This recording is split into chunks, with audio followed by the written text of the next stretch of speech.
Nous allons vous présenter le minéral essentiel radiant, indispensable pour les chiens qui ont commencé un traitement anticancéreux.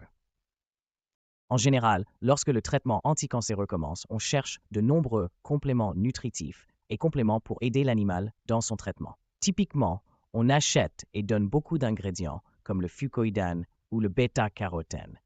C'est ce dont l'animal a vraiment besoin pour combattre le cancer. C'est normalement indispensable, mais il est très important de combler les carences chez l'animal quand le cancer se développe. Aujourd'hui, je vais expliquer le minéral emblématique de Mira Angredi. Il s'agit maintenant du magnésium. Le magnésium représente moins de Yak20I dans le sang.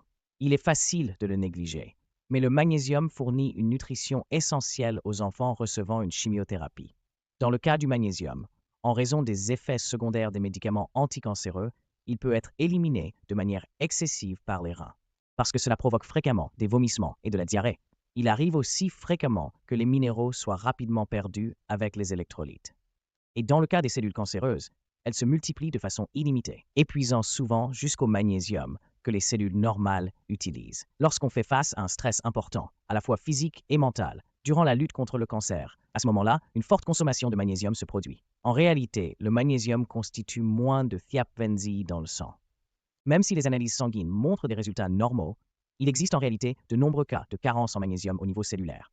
Ainsi, le magnésium est notamment connu pour son rôle dans la relaxation musculaire. La production d'ATP, source d'énergie cellulaire, est essentielle à la santé des os. Le rôle dans la réparation de l'ADN endommagé, ainsi que la stabilisation des nerfs. Puis la fonction de normaliser les fonctions du cœur. La première chose importante que nous examinons maintenant, la production d'ATP, source d'énergie au niveau cellulaire. Dans le cas de cet ATP, il ne peut être produit sans magnésium, et il ne peut pas non plus être utilisé. Ainsi, en l'absence de magnésium, il devient comme une batterie déchargée.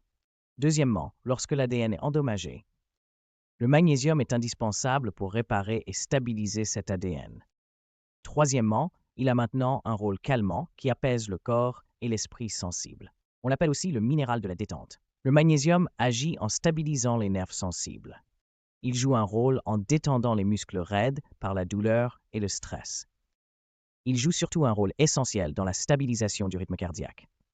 Lorsque vous recevez une prescription de minéraux en petite quantité, comme le magnésium, il est indispensable de consulter un spécialiste. Pour compenser le magnésium, les méthodes alimentaires incluent les épinards, le brocoli, la courge et le saumon. Cependant, il est en réalité impossible de compenser le déficit de magnésium uniquement avec ces aliments. Vous pouvez comprendre cela comme étant utile à présent.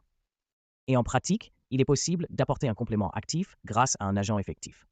Vous pouvez voir le magnésium glycinate, le magnésium citrate. Il existe 3 types de magnésium. Parmi eux, vous devez utiliser le magnésium glycinate parce qu'il a peu d'effets secondaires et qu'il est bien absorbé. Dans le cas de ce magnésium glycinate, il a un effet très bénéfique sur la stabilité nerveuse. Ensuite, il y a une faible probabilité de provoquer des vomissements. Grâce à sa bonne absorption, il permet de reconstituer rapidement le magnésium. Habituellement, dans le cas de ce magnésium, lorsqu'il est difficile de nourrir par la bouche, Illinois est possible de le faire par absorption transdermique. Donc, vous pouvez créer du magnésium I si vous vaporisez du magnésium sur la zone des veines ou des pieds. Cela peut aussi complémenter le magnésium par absorption. Le traitement contre le cancer est en fait un marathon très long. Il est donc vraiment important d'utiliser des anticancéreux, mais il est essentiel que les cellules normales fonctionnent normalement, car cela est très important pour maintenir cette longue lutte qu'est la chimiothérapie. Chez les enfants ayant commencé la chimiothérapie et présentant une baisse de magnésium, leur vitalité diminue énormément. Si ces choses sont correctement fournies, cela aide l'enfant à mieux supporter la chimiothérapie. Ainsi, le tuteur, de cette façon, en observant ce qui manque à l'enfant et en prenant soin de lui avec sagesse, la chimiothérapie peut aussi être menée à bien avec succès. Et même si le processus de chimiothérapie est éprouvant, les chiens gardent également leur vitalité et peuvent achever ce processus en bonne santé. Merci.